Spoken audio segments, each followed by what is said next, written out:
Assalamualaikum dan salam sejahtera. Petikan ini daripada Facebook page Pertubuhan Gagasan Inovasi Rakyat Malaysia. Kenyataan rasmi PGRM. Penjelasan pendekatan bersasar tuntutan dividen KWSP 2026.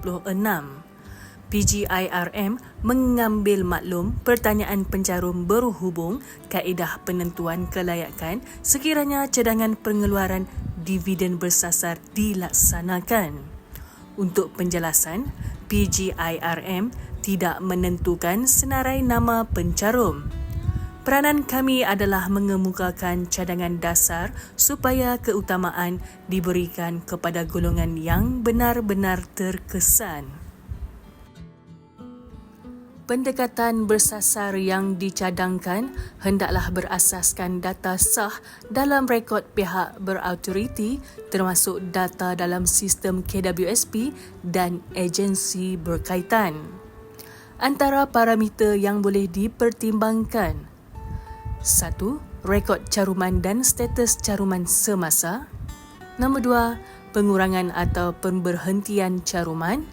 Nombor 3. Tahap pendapatan dan komitmen kritikal.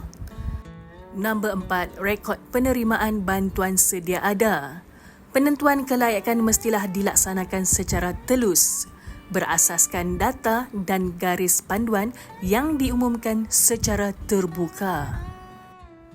Bersasar bukan bermaksud memilih secara subjektif, tetapi memastikan bantuan sampai kepada mereka yang paling memerlukan berdasarkan data yang sah, kata Azmi Muhammad Tahir, Presiden PGIRM.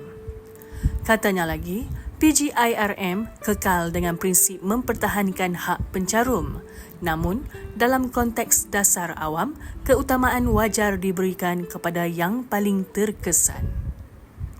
Semoga informasi ini memberi manfaat kepada mereka yang memerlukan.